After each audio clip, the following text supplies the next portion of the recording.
The Holocene has ended. What we do now and in the next few years will profoundly affect the next few thousand years. The only conditions modern humans have ever known so far are changing, and changing fast. Nothing stays the same on this planet. Everything changes. The Earth is going into one of these jumps, and you don't know what is going to be on the other side of those jumps. The Earth is always jumping.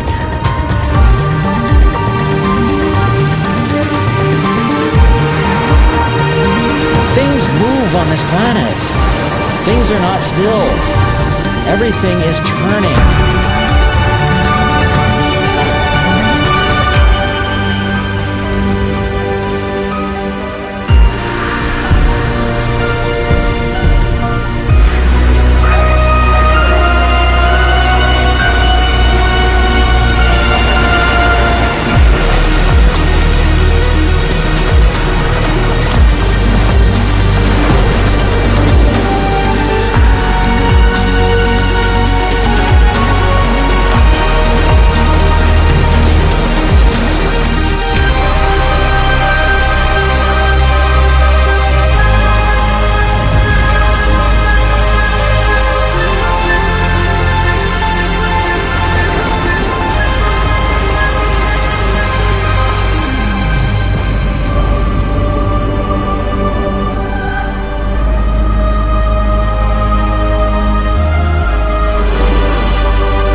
As it begins to run out of fuel, the sun won't simply fade away to nothing.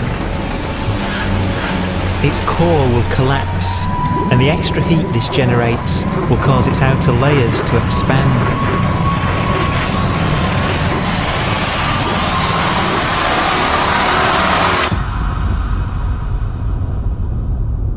The sun is now dead. Its remains slowly cooling in the freezing temperatures of deep space.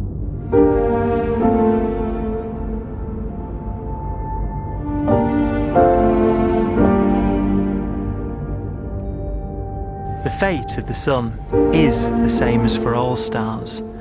One day they must all eventually die, and the cosmos will be plunged into eternal night. All stars eventually will run out of fuel. The temperature of the universe drops. The stars, one by one, in the night sky will turn off. And there'll be no more new stars created. And so that the universe will end not with a bang, but with a whimper. And not in fire, but in ice.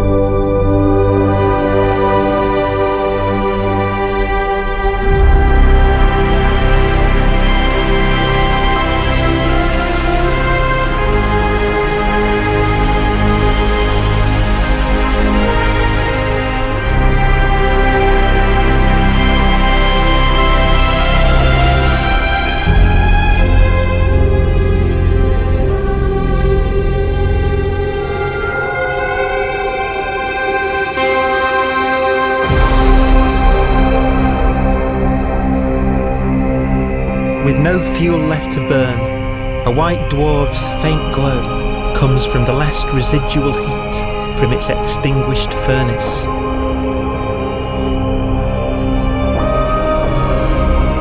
Looking at it from where the Earth is now, it would only generate the same amount of light as the full moon on a clear night.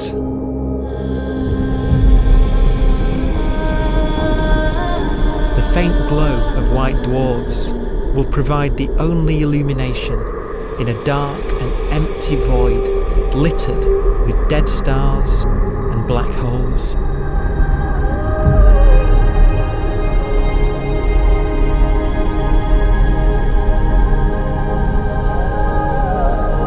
In some ways, it's kind of a ghost universe. It's the corpses, the zombie stars, that will take us into the future.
A black dwarf will be the final fate of those last stars, white dwarfs that have become so cold that they barely emit any more heat or light.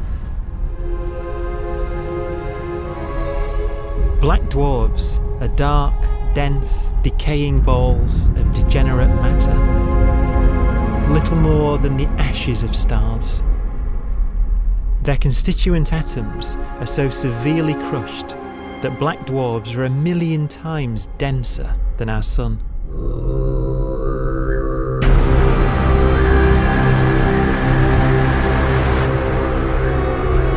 Stars take so long to reach this point, we believe there are currently no black dwarfs in the universe.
We have a pace of life that's based on really the energy available to us now. You could imagine living conscious systems which have a very different pace and therefore can extend out at least a lot farther than you'd imagine otherwise.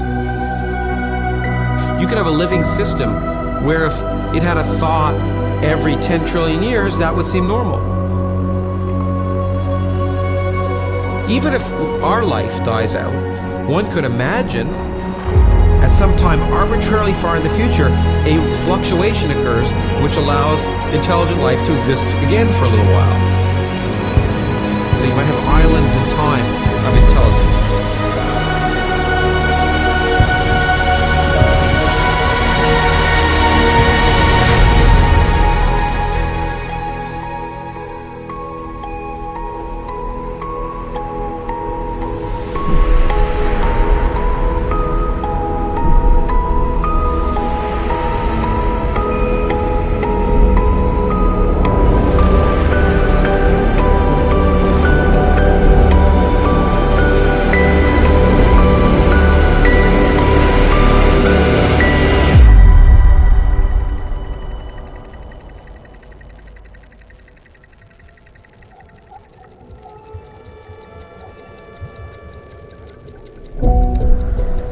proton, one of the fundamental building blocks of atomic matter, what makes us up, can just spontaneously fall apart. Any material that evades the pull of a black hole eventually dies away as its protons disintegrate.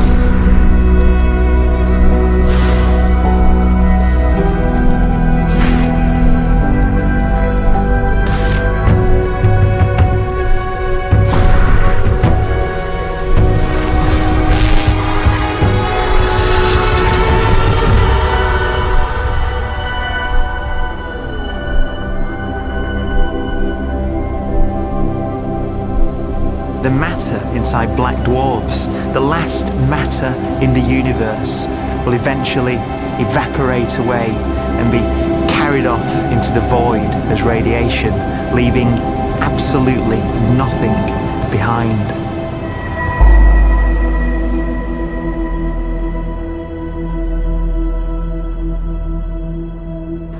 With the black dwarfs gone, there won't be a single atom of matter left. All that will remain of our once rich cosmos will be particles of light and black holes.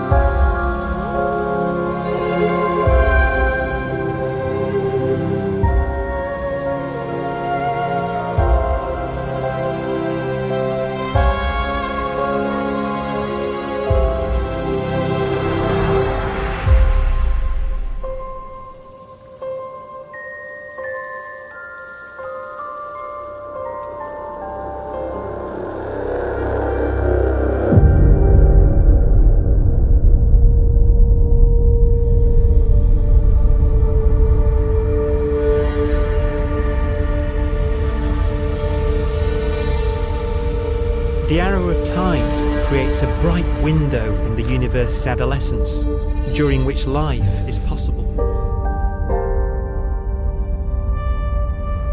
But it's a window that doesn't stay open for long. As a fraction of the lifespan of the universe, as measured from its beginning to the evaporation of the last black hole, life, as we know it, is only possible for 1,000th of a billion billionth billion billion billionth billion billion billionth of a percent.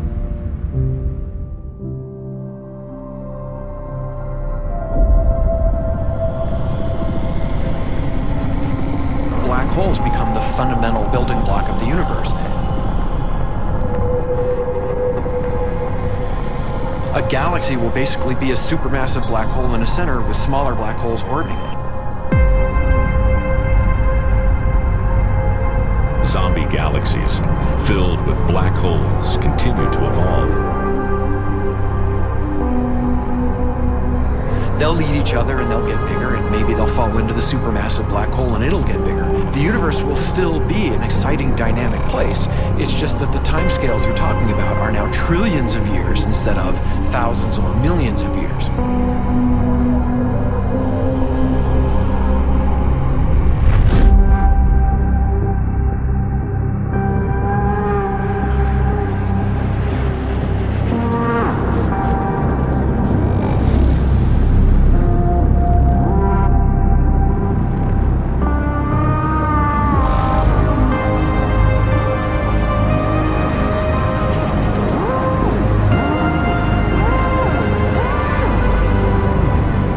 Black holes can bang on space-time like mallets on a drum.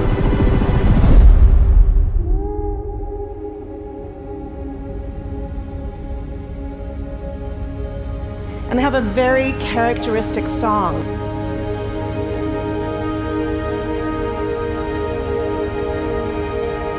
Imagine two black holes that have lived a long life together. At the end of their lives, they're going around each other, crossing thousands of kilometers in a fraction of a second. As they do so, they leave behind in their wake a ringing of space, an actual wave on space-time.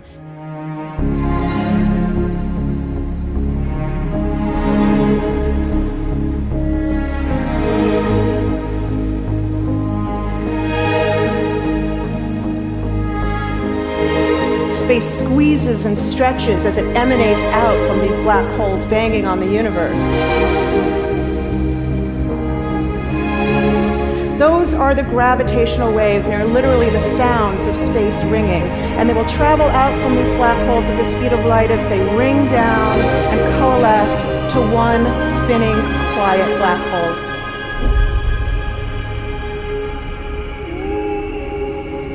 If you were standing near enough, your ear would resonate with the squeezing and stretching of space. You would literally hear the sound.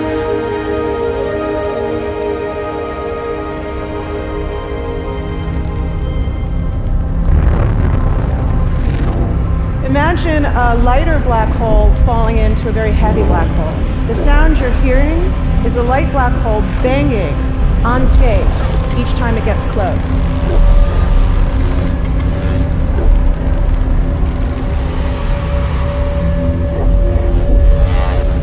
As it falls in, it gets faster and it gets louder.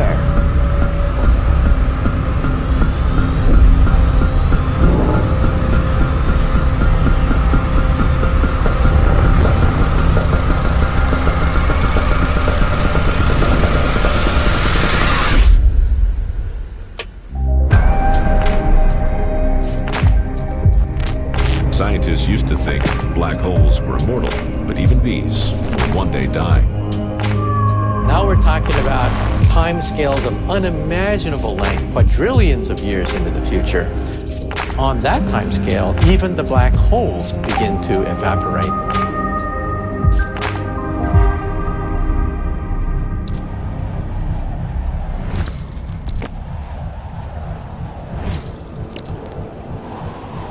According to quantum mechanics, space is filled with virtual particles, antiparticles, that are constantly materializing in pairs, separating, coming together again, and annihilating each other.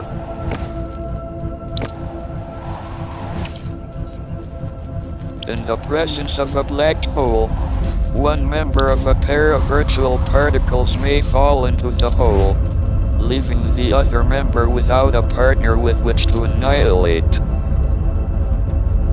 The forsaken particle appears to be radiation emitted by the black hole. And so, black holes are not eternal. They evaporate away at an increasing rate until they vanish in a gigantic explosion.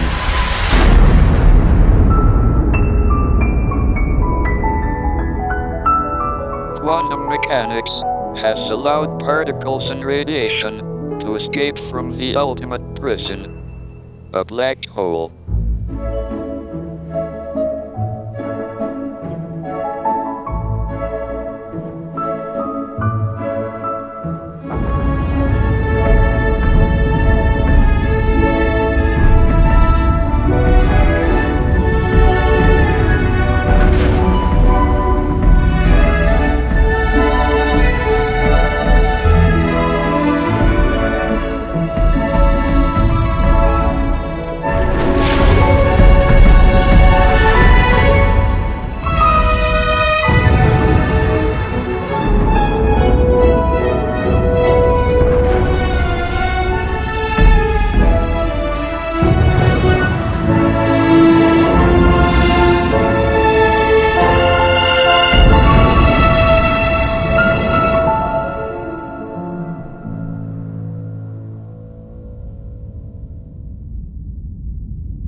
Philosophers and poets have asked the question, will the world end in fire or ice?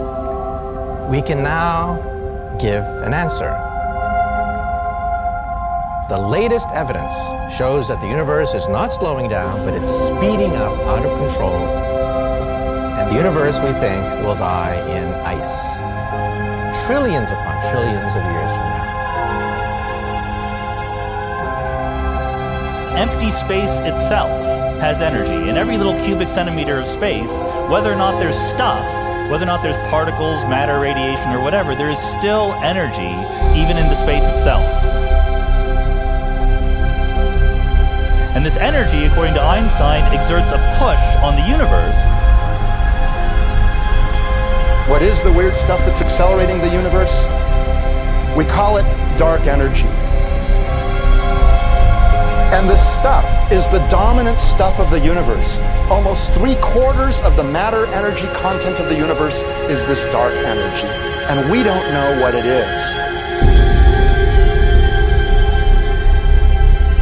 Dark energy, unlike matter or radiation, does not dilute away as the universe expands. This has crucial implications for what the universe is going to do in the future. So what will be the future of the universe? Well, if the dark energy remains dominant and repulsive, the universe will expand forever.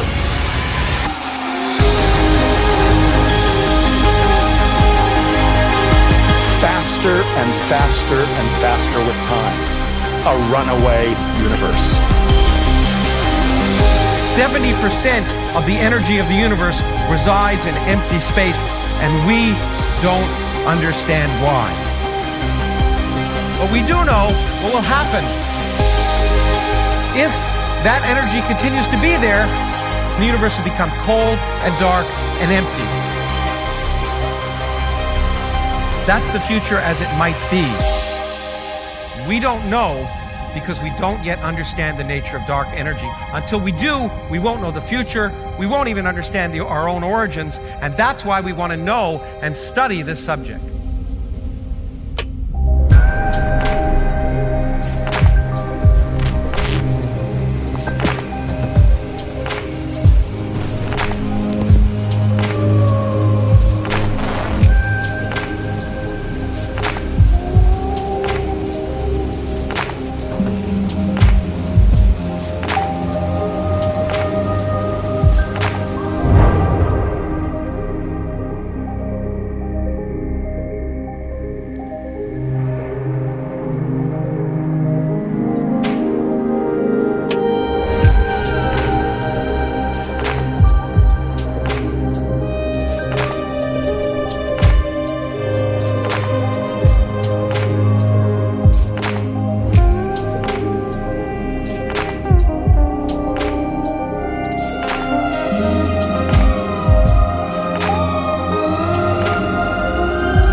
Does seem to be for an ever colder, ever emptier universe.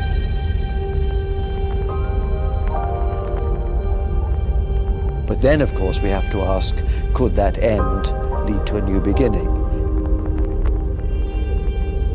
And there are ideas whereby what actually is the end of our universe could in some sense be linked to the beginning of a new one.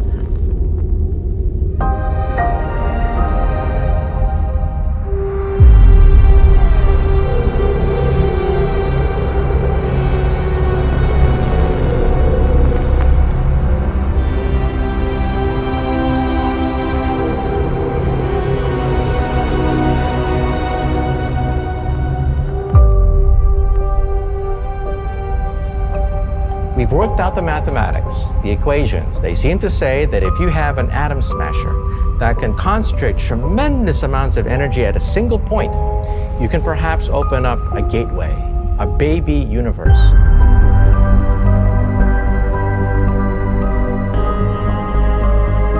Facing the death of everything there is, this perhaps is their only possibility of escape. And this also raises a very intriguing possibility, sheer speculation of course, that perhaps any universe that has intelligent life in it will create baby universes, will create lifeboats, and proliferate child universes. So an evolution may take among universes in the multiverse. Survival of the fittest may take place. So those universes which do not have intelligent life are infertile. They have no children. But those universes that have mild temperatures, stars like us, would create civilizations that could open up child universes, and they would then proliferate.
After an unimaginable length of time, even the black holes will have evaporated and the universe will be nothing but a sea of photons gradually tending towards the same temperature as the expansion of the universe cools them towards absolute zero.